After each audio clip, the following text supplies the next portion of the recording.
Hello, my name is Linda Rex and I'm here in Dearborn, Michigan, and I'd like to show you all the wonderful vegetables that we're able to get from just 5 raised bed garden boxes in our backyard. We have kale, sweet peppers, Swiss chard, spinach, all kinds of lettuce, beans, onions, cucumbers, cantaloupe, beets, and we had tomatoes all summer long. It was all done with the use of the square foot gardening method, and I'd like to give you a little demonstration of my boxes today.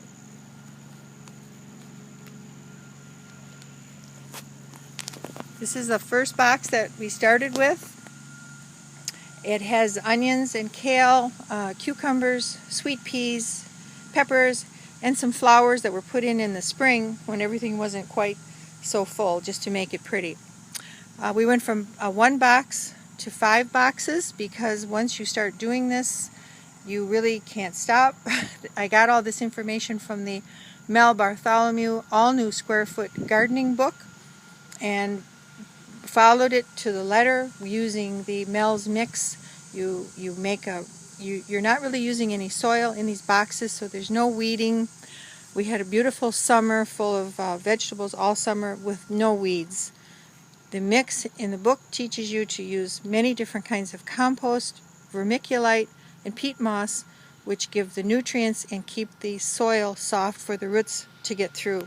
But it doesn't come with weeds in it, as your soil would be if you dug it out of the ground in your yard and tried to plant in there. You would have weeds and hard clay in most instances. So the beautiful part of it is you set it right on top of your own grass. You're not digging a hole in the yard, and everything goes up the trellis. If it's a climbing plant, it grows up. It doesn't grow along the dirt or the grass. Everything is up above. So cucumbers, for example, everything is hanging off of the trellises there. So once you start with 1 box, you get addicted to it. Part of the procedure is that you have to have squares. Mel Bartholomew calls them grids. You place these grids so that every square has its own plant, and the book guides you into calculating how many plants you can put into each square based on how big those plants are going to get. You can use many seeds for spinach, and certain plants you'll have only 1 seed in there for 1 large plant that you'll be growing in 1 square. So the beauty of it is no weeding. And also when a plant has reached its maximum and you've eaten it all you can and it's not going to grow back anymore, you remove the root from that plant.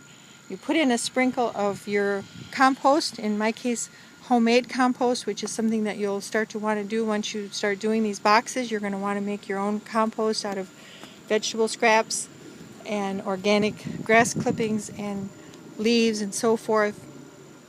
You replenish the compost in that square, put some fresh seeds in there, and you can start a brand new crop in the middle of the summer or in the fall for cold crops. I just planted some more spinach for the winter season, and you can use covers. You can cover with plastic in the spring. If you don't happen to have a glass top box like this beautiful box here, you can use plastic.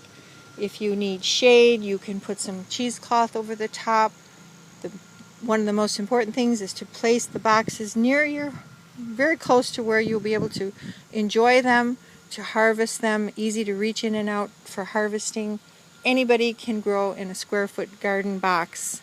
If you're handicapped, you can have the box raised. A wheelchair can go underneath it. Children can reach in and do all their own gardening and for edible gardening. So I highly recommend it. It's a wonderful system, and I hope you enjoyed this.